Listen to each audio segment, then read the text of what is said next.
secara keseluruhan kita bilang sudah, ini obrolan kali ini makin membuktikan. Satu, soal pelantikan presiden.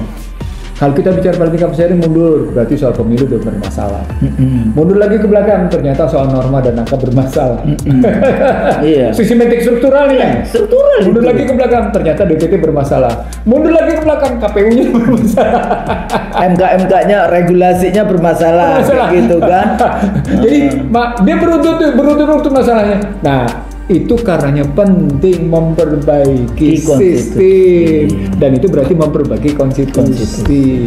Gitu. Tapi menurut saya tidak perlu kayak waktu itu ya terburu-buru sampai kemudian kayak disandra kan, bandar kemana, kepentingan poros Jakarta, Washington, poros Jakarta, yang lainnya kayak gitu ya, terlibat di dalam. Karena sesungguhnya kenapa terburu-buru tahu?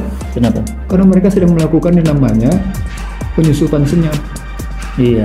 Jadi mereka dan itu kan sebetulnya nggak baru, Bang. Jadi ada penyusupan terbuka, ada penyusupan senyap. Ini bagian dari penyusupan senyap. Sampai kita bagaimana melucuti ya majelis perwujudan rakyat. Seperti diakui oleh Amin Rais. Itu yang saya bilang, bagaimanapun Amin yang tua kayak gitu, dia mengakui kesalahannya dan dia minta maaf, saya lebih mengerti lagi. Sama seperti Husnul hari ini berapa kali ngomong minta maaf. Nah, tapi saya bukan anggota DPR. Iya. Tapi paling tidak mengakui kelemahan. Tapi waktu itu sebagai memang berada enggak. Waktu ini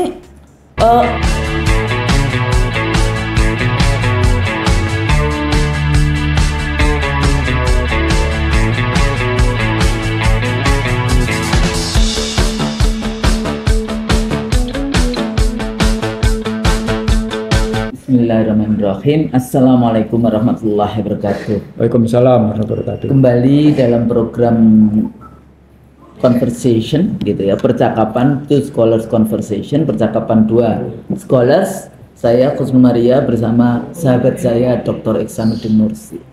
Nah, kali ini sebetulnya banyak sekali agenda-agenda politik ya, karena satu menuju tanggal 1 Oktober yaitu pelantikan DPR DPD, kemudian tanggal 20 Oktober itu pelantikan presiden ya, yang terpilih, dipilih, dimenangkan oleh KPU, MK. Saya selalu kayak gitu tuh, dimenangkan KPU, MK, Bawaslu dan ini. Tapi ya Mas Guson di dalam konteks itu. Nah, kalau kita melihat agenda-agenda pada saat yang sama juga cukup rame gitu ya, diramaikan di dalam beberapa isu yang muncul ke permukaan di dalam konteks ini. Sudah berapa lama ya kita bahas tentang, bukan bahas ya, bagaimana yang namanya akun Fufufafa lah, apalah yang itu juga mempengaruhi simpang siur dari kepolitikan kita atau meramaikan bagaimana dinamika politik yang ada di negeri kita kali ini. Nah, beberapa persoalan yang terutama ya kita bahas dulu sekarang ini. Siapa itu? Pertanyaan sebenarnya di dalam video IC dari sebelumnya itu saya sempat mengatakan bahwa KPU itu sangat powerful karena untuk pertama kali dulu direct presidential election, pemilu pilpres secara langsung pertama kali pada pemilu 2004 itu kita bertanya-tanya bagaimana sebetulnya mekanisme politik di dalam konteks keputusannya, apakah hanya cukup dengan keputusan KPU, karena kan nggak mungkin presiden membuat SK memutuskan dirinya sendiri terpilih atau apa yang terjadi itu. Nah, akhir-akhir ini ada beberapa kesepakatan, nanti Bang Nursi bisa menjelaskan kronologi detail account-nya di dalam konteks itu, tapi pada akhirnya ada kesepakatan bahwa pilpres presiden terpilih itu dilantik berdasarkan nanti TAP MPR. Jadi menarik juga ini, MPR nanti langsung rapat dan kemudian dia membuat keputusan TAP MPR. Sejauh mana kemudian nanti di dalam instrumen politik ya dalam konteks ini, karena ini juga tidak di dalam konteks perubahan undang-undang dasar. Jadi kalau secara struktur kenegaraan memang kita punya berbagai macam masalah di dalam konteks itu. Oleh karena itu akhirnya kalau kita lihat Sejauh mana sebetulnya posisi MPR sebagai lembaga tertinggi negara yang kemudian gara-gara amandemen konstitusi yang tanpa naskah akademik itu, jadi ini amandemen beberapa kali amandemen konstitusi tanpa naskah akademik itu, yang terjadi adalah ya seperti ini karena banyak sekali persoalan-persoalan yang kita hadapi di dalam implementasi. Nah Bang, kalau dilihat dari konteks ini dengan adanya pertemuan para petinggi gitu ya, presiden, mantan presiden, kemudian apa juga statement-statement yang dilakukan oleh ketua MPR ya, Bamsud ya di dalam konteks ini, bagaimana persiapan-persiapan di dalam konteks pelantikan dari presiden pada tanggal 20 Oktober ini kita membahas secara ini ya, stabilitas politik bisa dijaga sampai tanggal 20 Oktober. Jadi kita nggak membahas asumsinya begitu. Ya, asumsinya begitu. Kemudian KPU sudah dibereskan di dalam konteks karena sudah melalui MK ya. Jadi waktu itu sudah dibawa ke MK isu tentang bagaimana tentang prinsip pemilu yang luber jurdil itu tidak dibahas oleh MK ya. Karena MK lebih banyak bahas tentu saja isu-isu, walaupun itu pertama kali di dalam Pilpres di Indonesia yang kemudian yang dibawa ke MK itu bukan atau tidak hanya bicara tentang mahkamah kalkulator, tapi bicara tentang bagaimana penyelenggaraan Pilpresnya, apakah itu luber jurdil gitu ya, jujur, adil, dan lebih ke arah prinsip-prinsip pemilu dibandingkan angka-angka sengketa hasil pemilunya yang berupa angka-angka. Nah, di sini kita rakyat menunggu-nunggu nih, kira-kira apa yang akan terjadi. Tinggal beberapa hari lagi, berapa hari lagi nih? 20 sekian hari, ya nggak sampai 1 bulan ini. 3 minggu juga.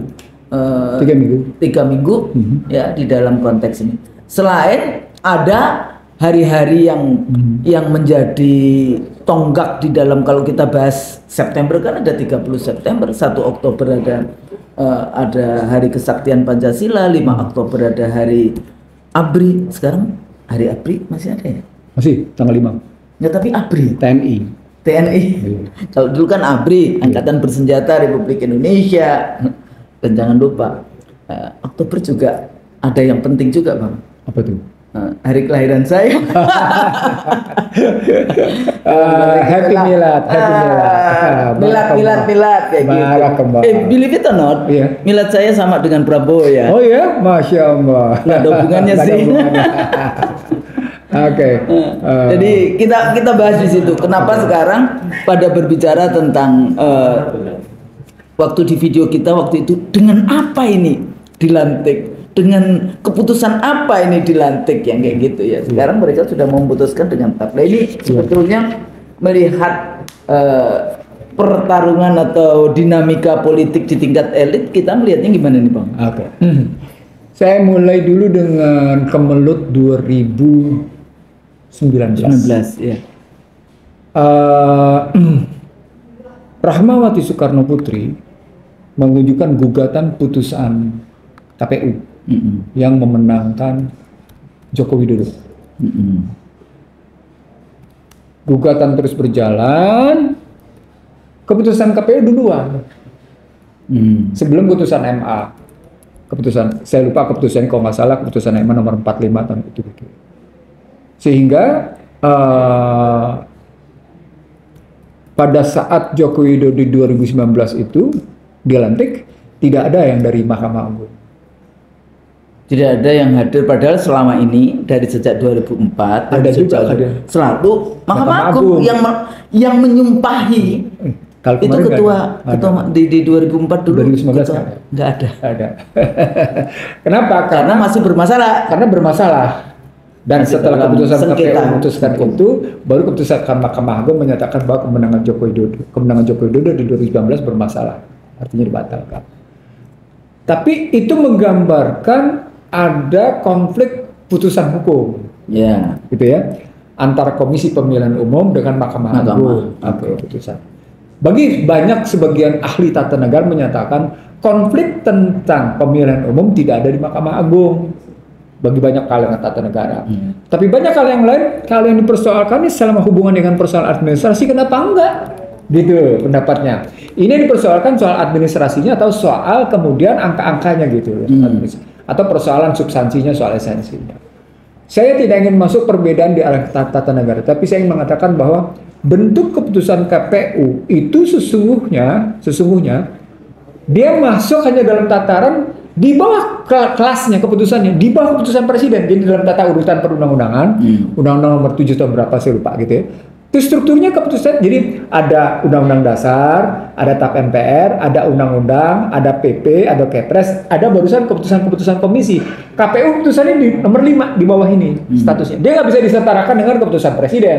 Dia tidak bisa disetarakan dengan peraturan presiden. Dia ada di bawahnya. Tetapi itu yang dijadikan landasan selama ini untuk menetapkan presiden.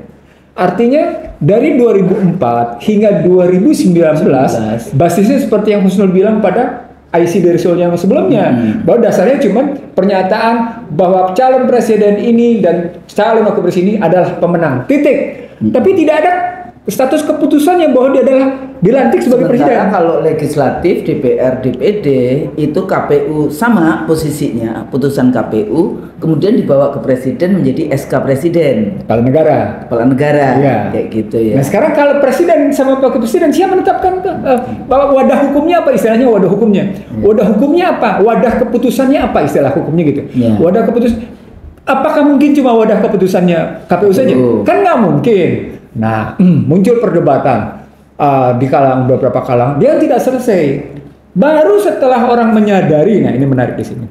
Baru orang setelah menyadari tentang aturan tambahan pasal 1 di Undang-Undang Dasar 2002, bunyinya sebagai berikut. Majelis Permusyawaratan Rakyat ditugasi untuk melakukan peninjauan terhadap materi dan status hukum ketetapan Majelis Permusyawaratan Rakyat sementara dan ketetapan Majelis Permusyawaratan Rakyat untuk diambil putusan pada sidang MPR, maka muncul kemarin yang mencabut TAP 33, mencabut soal TAP KKN Soeharto, mencabut soal TAP Abdurrahman Wahid gitu ya. Nah basisnya itu ini, kalau itu boleh dipakai pada yang namanya aturan tambahan, kalau itu sehingga akhirnya mereka mengeluarkan TAP MPR 2003, maka pertanyaannya, bolehkah MPR kembali menetapkan TAP dalam rangka presiden? Nah, mereka balik ke sini ke pasal 3.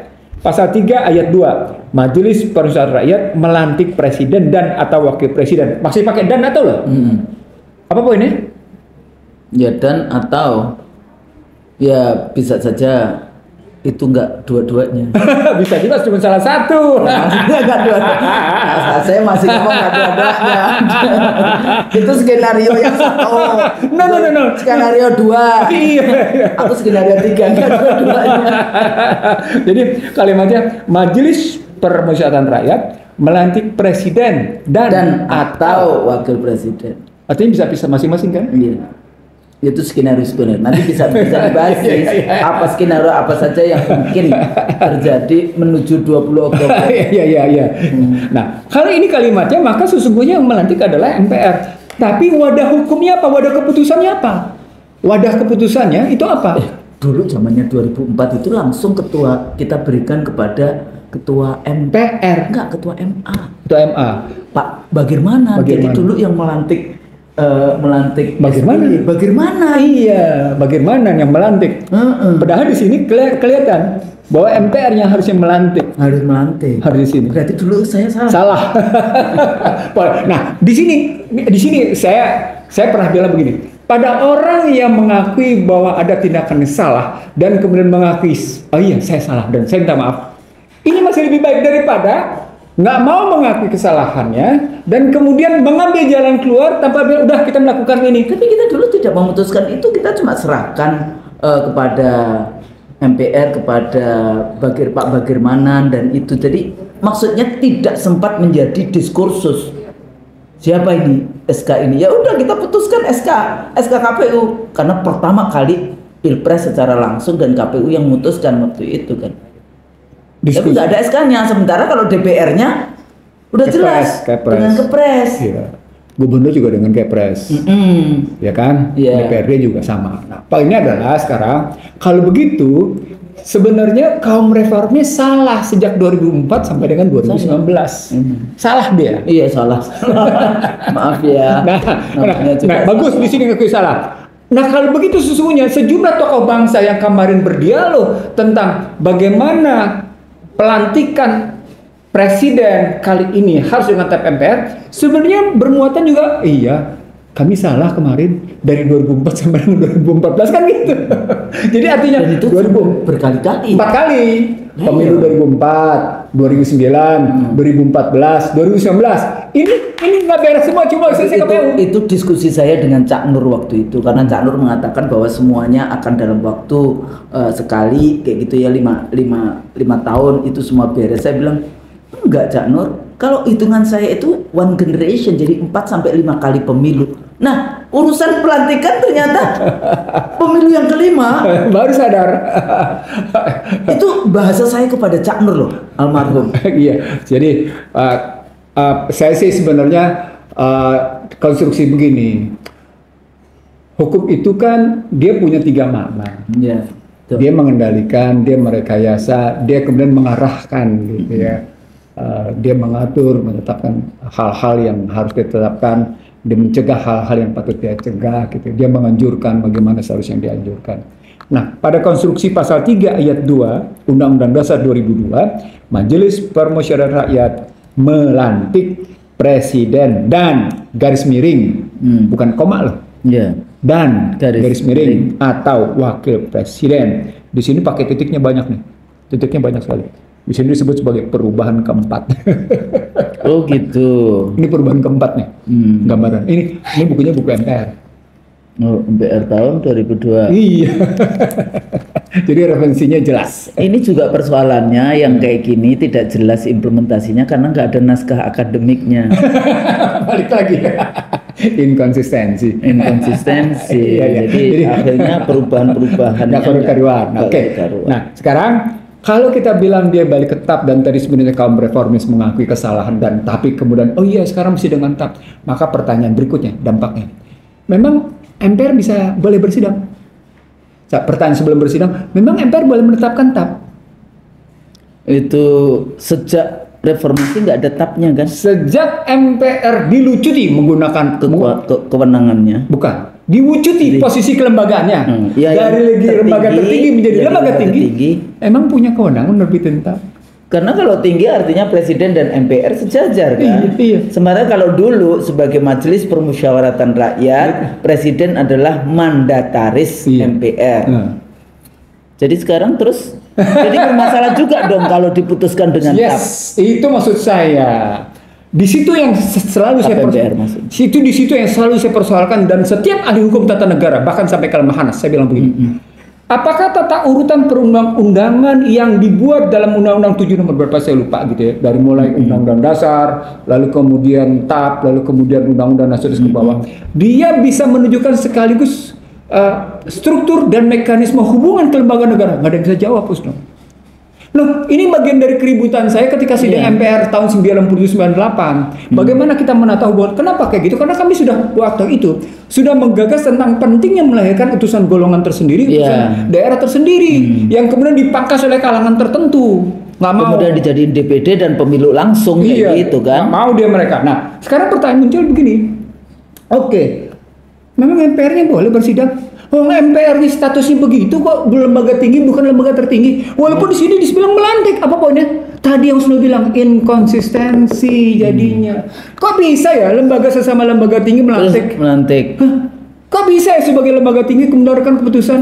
Kayaknya kita dulu modelnya model Amerika deh. Enggak 2004 dulu. Iya. Jadi bukan modelnya kemudian kita baca konstitusi seperti apa, tapi di Amerika kan yang melantik emang Kongres. Enggak dong, Mahkamah Agung ya. Agung. Iya, Mahkamah Agung. Agung. Bacaan konstitusinya gimana? Emang nggak ada persoalannya. Nggak ada. Artinya betul tadi yang kita bilang, kita menemukan dua minimal. Ada problematik naskah akademik yang menunjukkan kekacauan dalam cara berpikir, tapi sekaligus kekacauan berpikir juga menunjukkan ada kekacauan paradigmatik kekacauan teori, kekacauan konsepsi. Konsepsi. Nah, sehingga akhirnya kelihatan begini kalimatnya karena muncul pertanyaan, oke, Anda bikin tata urutan perundang-undangan di mana TAP MPR itu berada di bawah undang-undang, tapi Anda menyatakan bahwa MPR adalah lembaga tinggi, Anda lucuti perannya. Konsisten nggak berpikirnya? Enggak. Lalu kalau para reformis itu menyatakan kali ini DPR, kali ini Presiden dilantik dengan TAP MPR berbasis wadah hukum yang menjadi TAP MPR, emang MPR-nya punya kewenangan menerbitkan TAP? Atau ini karena sebentar. Nggak ada kewenangannya. Nah, nggak ada kewenangan yang dibalikin lagi dengan TAP asuran. Kan cuma sidang MPR 2003 pernyataannya. Aturan tambahan. Iya, di pasal aturan bahan pasal 1. Itu gak sih. Karena setelah pakai tahun ya. Iya jelas. Dan karena itu setelah ini nggak ada lagi ketentuan TAP yang keluar, Husno. Dibatasi di sini. Jadi betul dihilangkan semua kewenangan MPR. Jadi sebetulnya lembaga MPR itu sudah nggak penting menurut perubahan Undang-Undang Dasar 2002. Iya. Jadi sebetulnya lembaga itu dihilangkan. Dilucuti, dia cuma sebagai simbol dari pertemuan antara DPD dengan DPR. Ya sebenarnya fungsinya nggak ada kewenangan maksudnya. Ya artinya kewenangan ini nggak bisa di pasal 3 ini, di pasal 2 ini, pasal 3 pasal 3 ini nggak ada, habis sudah. Hai, hello. Iya. Asik ya. Karena kok aturannya nggak jelas ya. Gimana nih? Ayo, ilmuwan politik juga mesti harus bicara nih di dalam konteks itu. Makanya kita dulu ambil ya udah KPU aja, putusan KPU diberikan ke Mahkamah Agung gaya-gaya di Amerika. Nggak, saya ya gimana kalau sudah begini? Ketika ada mantan presiden ketemu dengan presiden yang sedang masih berjalan, presidennya akan berlanjut terus mengatasi dengan masalah ini, kita bikin sekarang dengan TAP. Belum begini ketentuannya, Anda nggak punya peluang sesungguhnya. Jalan buntu konstitusi yang terjadi. Yang kita waktu itu ngomong apa ya statementnya? Jalan buntu ya? Jalan buntu konstitusi. Konstitusinya kita waktu itu ngomong apa? Jalan buntu konstitusi. Jalan buntu konstitusi ya. Jalan buntu konstitusi, kita ini yang berulang kali sudah. Jadi kita menemukan banyak hal. IC dari Ilso sudah bahas itu ya sebelumnya ya. Jalan buntu konstitusi ini. Ini kita tunjukkan lagi, dan ini setelah Pilpres kelima 2004, 2009, 2014, 2019, 2000 ini. Saya dulu ngapain ya kok sampai ngomong sama Cak Nur mengatakan Pilpres yang 25 tahun atau 5 kali pemilu. Kenapa? Hebat, Anda ngakui salah itu hebat. Daripada sejumlah orang kaum cerdas cendekia nggak mau ngakui salah atas sorry ya kesalahannya. Saya nggak bilang kegoblokannya loh. Biasa saja kalau salah kan kita biasa aja. Namanya manusia. Bener, namanya manusia. Kan? Ya, wajar.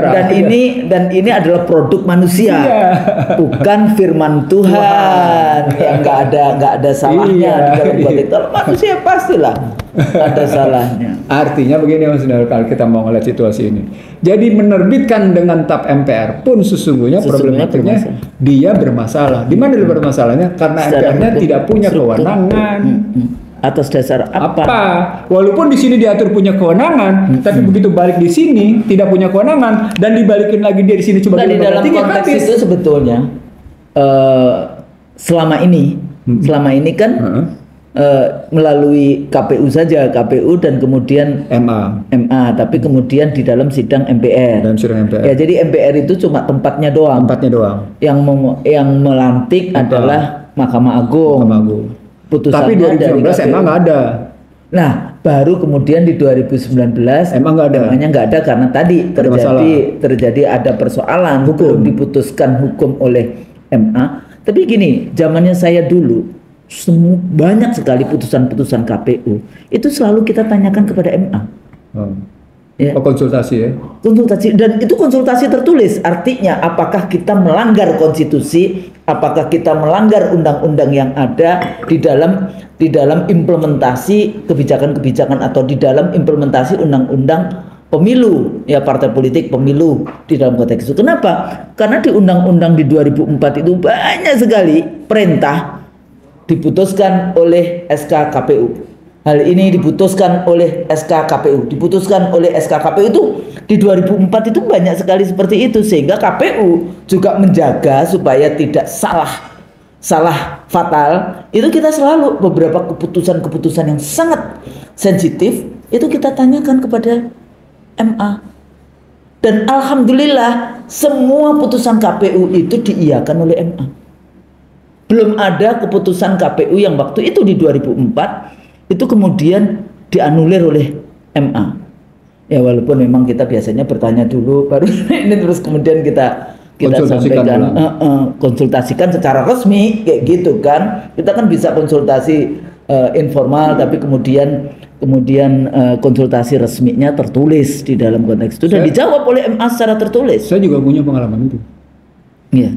Jadi artinya sebelum kita tanya dulu kira-kira dari perspektif hukum di peradilannya kayak gimana supaya tidak terjadi benturan peraturan, supaya tidak terjadi hal-hal yang di luar yurisdiksi hukum, wewenang hukum, supaya tidak kemudian kita malah melakukan kesalahan-kesalahan. Artinya kita mencegah gitu. Nah, saya menarik ketika tadi kok sejumlah pemikir reformis itu nggak pernah ngebayangin bahwa ini adalah Anda telah melakukan sebuah kesalahan fatal. Nah, pertanyaan berikutnya tentu harus ada jalan keluar. Harus ada jalan keluar. Iya, harus ada. Kalau harus ada jalan keluar, ada pasal lain yang bisa dipakai dicantelin. Biasanya orang merujuknya pada pasal 37. Pasal aturan 37 tentang perubahan undang-undang dasar. Tapi begitu perubahan ketika soal bicara pelantikan tidak ada, dia cuma bicara soal perubahan undang-undang dasar. Dia menutup habis. Jadi artinya ketika pasal aturan tambahan pasal 1 yang membatasi sampai 2003 lalu berubah dengan pasal 37, maka hanya bisa dipakai pasal 37. Pasal 37 konstruksinya adalah tidak mengurus soal pelantikan. Ubahnya adalah soal bagaimana posisi kelembagaan agar MPR punya kewenangan menerbitkan TAP dalam rangka mengangkat presiden, memberi wadah hukum atas putusan itu. Gitu loh. Gitu melantik presiden itu ada wadahnya, ada cantelan konstitusi. Ini sebagai negara sebetulnya kacau loh. Baru tahu nggak maksudnya di dalam konteks bagaimana sih ini dulu siapa Hayo? Ini ada teman kita juga itu yang di situ waktu amandemen konstitusi. Untung aku waktu itu dicoret namaku, tidak jadi itu di bukunya Pak Nazar itu ada itu yang menyebutkan nama saya dicoret sebagai staf. Jadi artinya gini Husnul, ada jalan keluarnya. Jalan keluarnya gunakan pasal 37, kembalikan kewenangan MPR. Dengan begitu ada dua jalan. Jalan jadi pertama, dia rapat dulu. Rapat pertama MPR adalah mengubah pasal. Jadi mewadahi pelantikan presiden karena itu hanya dalam waktu 20 hari loh. Jadi disiapkan pasal digunakan pasal 37 untuk dua hal. Sekaligus kedua hal. Yang pertama menggunakan dalam rangka pasal 3 ayat 2 melantik, yang kedua dalam rangka GBHN. Kalau GBHN itu kayaknya ketua, tapi belum tentu ini ketua MPR-nya seneng itu. Iya enggak, artinya begini, daripada dia berpikir atau sudah nggak boleh rapat ya sekarang. Padahal ini kan sebetulnya sudah beberapa waktu kan. Sudah mereka sudah dalam posisi. Nggak boleh rapat ya. Mereka dalam posisi nyering. Poinnya gini Husnul, ketika tadi saya gagas dua hal tentang penetapan presiden dan penetapan GBHN. Kan yang muncul dari gagas pemikiran sejumlah orang tentang pokok-pokok pedoman haluan negara sebagai ganti dari GBHN, mereka berpikirnya basic keputusan administratif. Keputusan administratif dalam tata negara tidak punya daya desak. Sementara dikehendaki oleh yang namanya Undang-Undang Dasar 45, GBHN itu merupakan regeling, pengaturan. Kalau basicing itu cuma sekedar penetapan, pengurusan gitu ya. Kalau ini enggak, dalam bentuk regeling. Regeling itu penetapan yang memaksa orang untuk melaksanakan. Nah, itu makanya kita bisa menganjurkan lo gunain aja pasal 37. Tapi jangan tanggung-tanggung pasal 37-nya. Kalau Anda mengetik itu artinya ketika menggunakan pasal 37, maka Anda sudah mengembalikan MPR sebagai lembaga tertinggi. Sekaligus memperbaiki jadinya gitu. Karena kalau dia kembali sebagai lembaga tertinggi, dia punya power, punya otoritas di dalam konteks melakukan beberapa balik lagi presiden adalah mandataris MPR walaupun dia dipilih oleh rakyat. Nah, ini menarik sebetulnya waktu zamannya siapa? Suaminya Megawati, Taufik.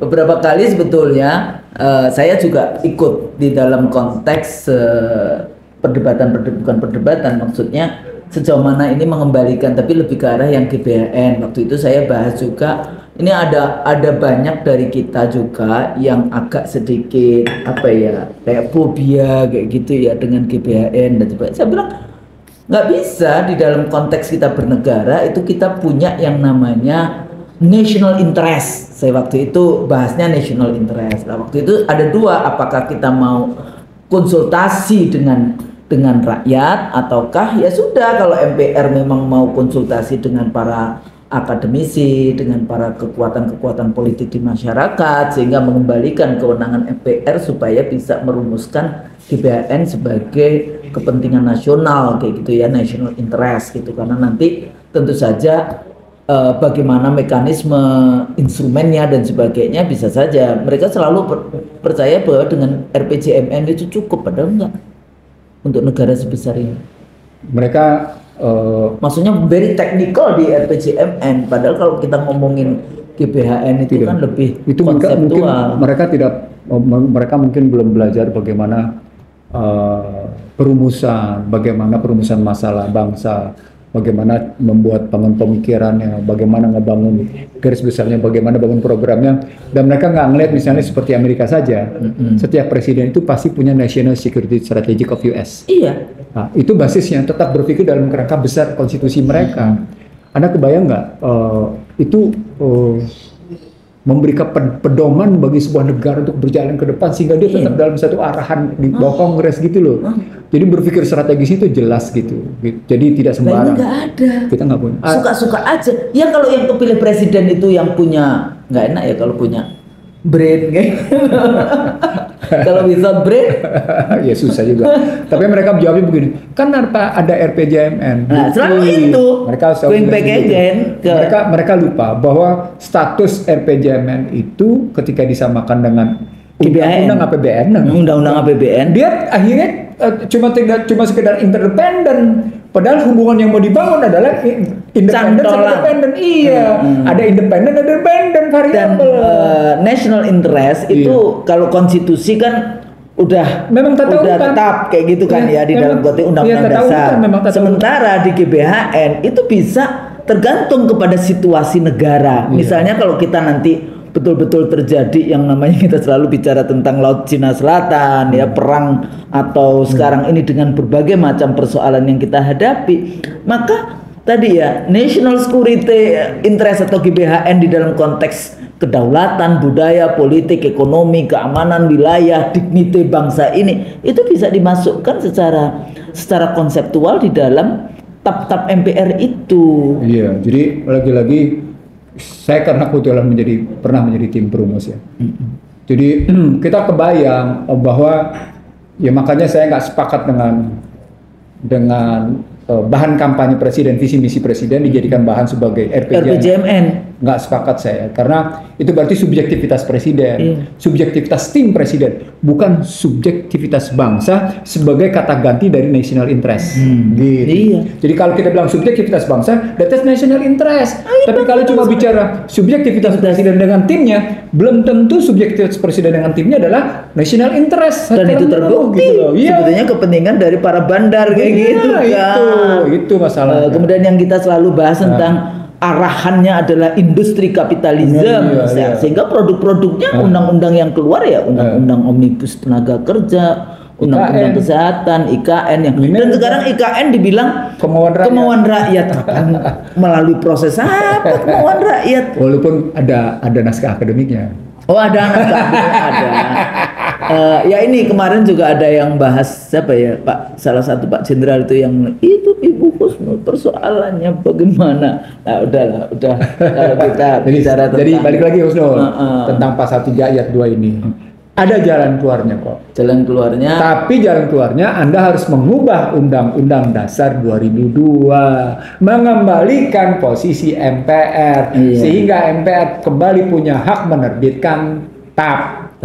Sehingga TAP nanti terutama putusan untuk presiden terpilih ya jadi itu juga putusan presiden ya presiden diangkat disumpahi disumpahi dengan TAP MPR kemudian GBHN itu juga bisa masuk dengan TAP MPR. Dan kalau mau dibikin Dibikin terbatas juga bisa juga. Dan memperbaiki sejumlah batang tubuh yang bertentangan dengan pembukaan Undang-Undang Dasar 45.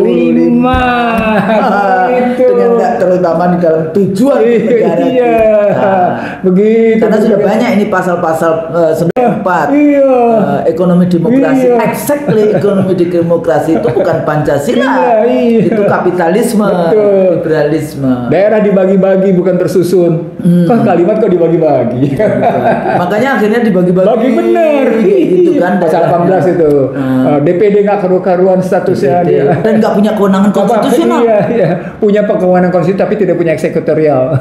Iya, maksudnya kewenangan konstitusionalnya bukan yang di dalam konteks di dalam IPU, Interparliamentary Union. Iya. DPD itu tidak dimasukkan sebagai itu loh, upper house loh. Oh iya. Nggak ada datanya. Padahal ada sejak 2004. Gitu ya.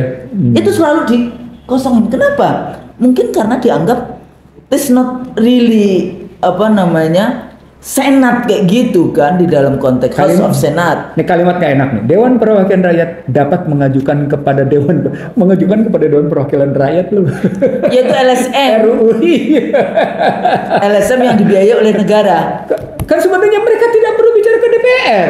Tapi bersama-sama dengan DPR bicara dengan pemerintah dalam rangka otonomi daerah itu baru 2 kamar. Baru bikameral. Ini kita tuh nggak bikameral sebetulnya. 1.5 kameral. Ini kalimatnya Dewan Perwakilan Daerah dapat mengajukan, berarti bisa juga tidak dapat. Udah gitu kalimatnya mengajukannya kepada Dewan Perwakilan Rakyat. Kan ngaco RUU yang berkaitan dengan otonomi daerah. Siapa yang mengusulkan ya? Lagi-lagi nggak ada naskah akademiknya. Mereka nggak paham apakah kita waktu itu diskusi tentang strong bicameral ala model parlemen Australia, ataukah mereka ini cuma main-main jadi kayak House of Lords kayak di Inggris. Jadi di Inggris kan memang House of Lords nggak seremonial doang. Nah, sekarang lihat lagi coba yang kedua, Dewan Perwakilan Daerah ikut membahas, ikut loh. Bukan model kayak di Australia, semua yang namanya rancangan undang-undang setelah diputuskan di House of Representative dibawa ke House of Senate. Of Senate dia setuju diamen gitu ya, diperbaiki dan supaya dikembalikan lagi. Kalau sampai 2 kali APBN itu ditolak oleh Senat, itu namanya double dissolution. Pemerintah buyar. Di Australia gitu. Kalau kita APBN tidak disetujui oleh DPR saja, ya kan? Ya pakai APBN yang lama. Sekarang yang ketiga di soal DPD. Dewan Perwakilan dapat melakukan pengawasan, bisa juga tidak. Kalimatnya dapat melakukan, mestinya Dewan Perwakilan Daerah melakukan, dapatnya buang. Ini nunjukin konsepnya nggak beres. Di sini dia di pasal sama 1. Juga dengan yang pasal 65 ya. Apa? Coba pasal 65. Nggak ada pasal 65. Pasal berapa maksudnya? Pasal 6A. Enggak deh, undang-undang. Iya, undang-undang. Ini yang ini nih. Ini dapat melakukan pengawasan. Kalimatnya dapat pengawasan atas pelaksanaan undang-undang. Dapat melakukan pengawasan gimana sih? Makanya kita selalu ngomong tidak punya power, tidak punya authority ya di dalam konteks konstruksi lembaga-lembaga negara. Ya, ini nunjukin lagi-lagi benar ketiadaan naskah akademik dan rancunya konsepsi teori pada paradigma yang dipakai di dalam amandemen hasilnya kayak gini. Jadi ini kayak cap cip gitu ya. Enak aja ngomongnya cap cip. Emang anak kecil yang main-main. Aduh, mahal banget ini. Mahal bener. Sampai 4 kali. Mahal bener. 4 kali amandemen itu seperti itu. Tapi Cambridge Forest bangga bener dengan hasilnya. Kalau saya enggak, karena saya dari dulu berpikir hanya pembatasan presiden 2 kali. Ya itu kan skripsi gua tahun 81. Enggak, jadi 86. Jadi itu saya hanya berpikir waktu itu yang kita perjuangkan adalah presiden 2 kali. Apakah dia dipilih dulu juga nggak langsung saya yang popular vote direct presidential election, tapi waktu itu saya bilang bagaimana kalau MPR itu dikasih kewenangan memilih sampai 2 calon, baru dari 2 itu dilempar ke masyarakat. Wah ini kan cuma teori bikinan manusia, ya boleh aja kan kalau itu kayak hibrid hibrid yang di undang-undang pemilu, kita bikin sistem proporsional tapi dengan kalau yang menang itu harganya atau kursi suaranya itu sama dengan BPP, maka Anda bisa langsung menjadi anggota DPR. Tapi kalau Anda suaranya kurang dari BPP, maka urutan partai yang menang. Sekarang dikembalikan lagi kan, itu dulu di 2004 itu sudah kita bikin yang seperti itu, namanya hibrida. Ya, hibrid. Jadi itu kan teori yang manusia bikin, tapi masih ada konsistensi, masih ada prinsip-prinsip yang kita pakai di dalam bagaimana merumuskan kebaikan bangsa dan negara dengan aturan yang seperti itu. Ya kalau ini dapat, artinya untuk apa pemilu DPD? Iya. Kalau nggak ada fungsi kewenangan konstitusional. Betul. Iya. Yang kemudian untuk apa rakyat membiayai anggota DPD? Kan dapat gaji. Iya, kantornya DPD, sekretariat DPD, program-program DPD. Kalau secara konstitusional tidak ada fungsinya. Iya. Ya fungsinya cuma begini pasal 22D. Ya, sebetulnya itu dapat. Artinya kan, makanya saya selalu mengatakan DPD itu ya udah, kalau memang ini dibanding bahwa DPR terdiri dari 2 kamar, DPD dan DPR kayak gitu ya, 2 kamar. Terus kemudian nanti dikembalikan lagi di MPR itu joint session DPR DPD plus utusan golongan plus utusan daerah, kembali lagi itu lebih diperkaya. Itu bagian dari amandemen. Boleh. Nah, jadi kapan ini kita? Jadi secara keseluruhan kita bilang sudah, ini obrolan kali ini makin membuktikan. Satu, soal pelantikan presiden. Kalau kita bicara pelantikan presiden mundur, berarti soal pemilu udah bermasalah. Mundur lagi ke belakang, ternyata soal norma dan angka bermasalah. Iya. Sistematik struktural nih. Struktural. Mundur lagi ke belakang, ternyata DPT bermasalah. Mundur lagi ke belakang, KPU-nya bermasalah. MK-MK-nya regulasinya bermasalah. Gitu kan. Jadi dia berurut-urut masalahnya. Nah, itu karenanya penting memperbaiki sistem, dan itu berarti memperbaiki konstitusi.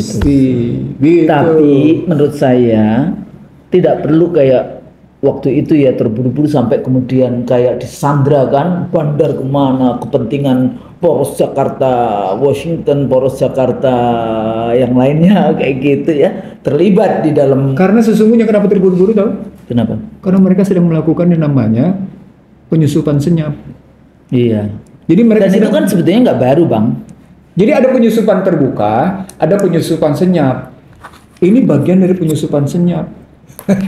Sampai kita bagaimana melucuti ya majelis perwujudan rakyat. Seperti diakui oleh Amin Rais. Itu yang saya bilang, bagaimanapun Amin yang tua kayak gitu, dia mengakui kesalahannya dan dia minta maaf, saya lebih menghargai.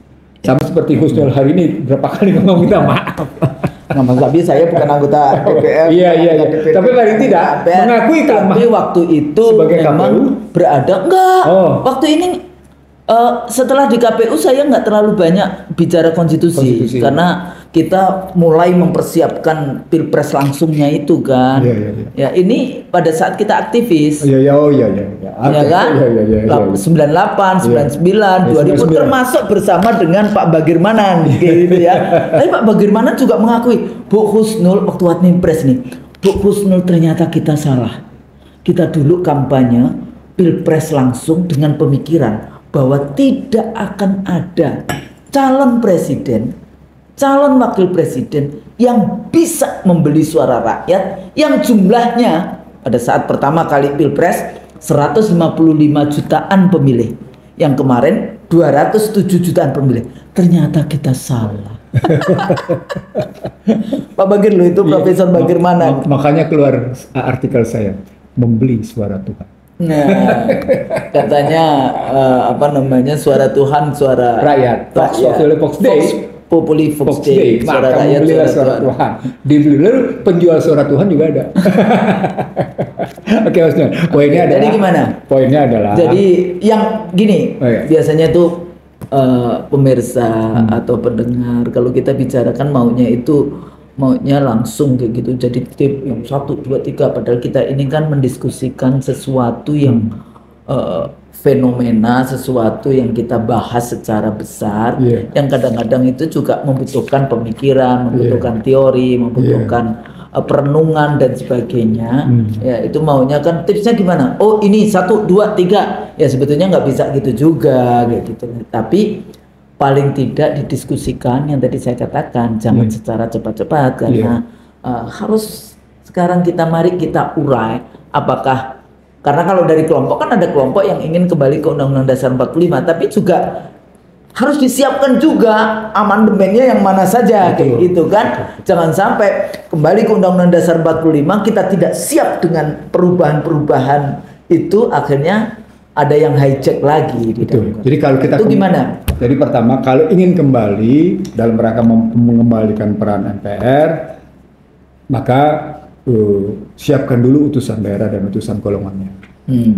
Sudah ada konsepnya? Ada. Jangan takut soal itu. Ya, tapi nanti harus cepat disosialisasikan. Ya, sudah. Gitu sudah kan? ada. Artinya nanti betul-betul MPR terdiri atas utusan DPR, utusan daerah, dan utusan golongan. Nah, ketika sudah terisi seketika itulah dia punya kewenangan melantik. Iya. Nah, punya kewenangan melantik presiden. Nah, seketika bisa menetapkan GBHN gitu. Jadi dua isu itu ya. Isu-isu besar. Presiden dan baru isu GBHN. ketiganya yang Husnul bilang tadi, kita perbaiki amandemen 1, 2, 3, 4 itu sehingga tapi dengan rujukan Undang-Undang 45. Sehingga tidak terjadi pertentangan, gitu, tidak terjadi inkonsistensi dengan batang tubuh, kata pembukaan, jadi gitu. menurunkan cita-cita para pendiri bangsa yang di pembukaan Undang-Undang Dasar. Betul. Jadi kita ulang karena tadi Husnul mengingatkan kalau kita berdua soal tip pertamanya adalah mari kita siapkan utusan daerah, utusan golongan. Ada konsepnya? Ada. Yang kedua, itu berarti sidang MPR nanti adalah sidang MPR yang mengembalikan ke Undang-Undang Dasar 45 dalam rangka menetapkan presiden dengan TAP MPR sehingga wadah hukumnya adalah wadah TAP, bukan keputusan KPU. Itu satu. Yang kedua, kembalikan lagi GBHN. Bisa nggak? Bisa kok. Banyak orang cerdas di Indonesia kok. Banyak orang cerdas. Husnul, bicara tentang politik, beberapa teman, banyak sekali yang bisa kita pakai. Artinya kita bicara betul-betul national interest sebagai the ultimate national gitu. Jadi salah satu the ultimate goalnya national itu kita rumuskan di situ gitu loh. Gitu, national interest itu. Dari situ baru kemudian agenda ketiganya kita perbaiki Undang-Undang Dasar 45 yang lemah, tapi sekaligus kita ambil hal-hal yang berlebih yang punya nilai lebih pada Undang-Undang Dasar 2002. Gitu misalnya. Misalnya soal Mahkamah Konstitusi boleh, tapi dia tidak berdiri sendiri. Saya dari dulu maunya Mahkamah Konstitusi adalah kamar di Mahkamah Agung, Chamber of Constitution.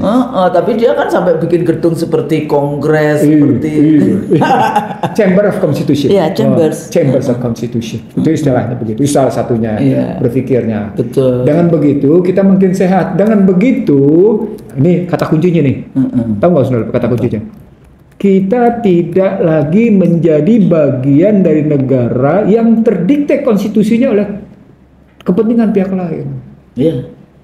Karena salah satu hegemoni globalnya di situ melalui regulasi nasional, melalui konstitusi. Regulasi nasional itu kan sebetulnya regulasi juga melalui peraturan perundang-undangan kalau pakai bahasa. Apalagi yang tertinggi itu perjanjian suci. Betul. Tapi orang lain yang mendikti. Nah tapi itu nggak cuma sekarang, Bang. The abolition of Turki Utsmani. 3 Maret 1924. Itu Turki juga kemudian bikin konstitusi yang sekuler, ya.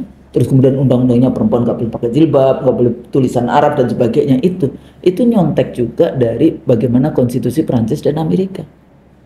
Jadi mereka juga yang mengarahkan gitu. Makanya kalau hari ini kalau saya diskusi seminar-seminar global, internasional, selalu ditanya kalau saya ngomongin tentang Islamic Democratic Governance dan sebagainya. Memang ada contoh negara Islam. Ya, kita kan baliknya ya Madinah. Madinah lagi kayak gitu. Apa ini adalah karena ada kan konstitusi Madinah. Perjanjian Madinah. Itu konstitusi tertulis itu menurut saya. Dan itu makanya tadi saya sebut kalau kita mau melihat kayak gitu, kan pernah juga saya menyebut ukuran victory, ya, atau ukuran glory. atau ukuran the winner bukan the loser satu negara terhadap negara lain gitu loh. Nah, salah satunya adalah ketika konstitusi negara itu tunduk pada kehendak negara lain negara itu berarti terdikte. Dan dulu banyak sekali kan yang kita tidak tahu. Misalnya pasal 6A itu juga presiden adalah orang Indonesia asli, dibuang. Nah, mereka sudah mempersiapkan itu jauh hari, seperti apa yang terjadi dengan Lee Kuan Yew di Singapura. Ya jadi era reformasi aja mereka sudah, masih ingat nggak Bang dulu ada 31 pebisnis Chinese pebisnis yang diundang oleh Soeharto di Tapos ya waktu itu. Jimbaran. Pertama Tapos lalu berikutnya di Jimbaran. Yang kayak gitu. Itu sebetulnya kekuatan-kekuatan oligarki ekonomi para bandar itu juga sudah mulai mempersiapkan diri kayak gitu, sehingga pada saat yang ada terjadi perubahan penguasaan kapital itu ada di mereka, tapi kemudian bagaimana mereka akan menguasai presiden, menguasai parlemennya, menguasai eksekutif, legislatif, yudikatif, peraturan, termasuk undang-undang omnibus cilaka itu. Nah, sekarang sudah terjadi dengan Undang-Undang Dasar 2002. Ternyata tanpa naskah akademik. saya itu paling yang namanya astagfirullahaladzim, perubahan 1, 2, 3, 4 yang begitu dipuja-puja.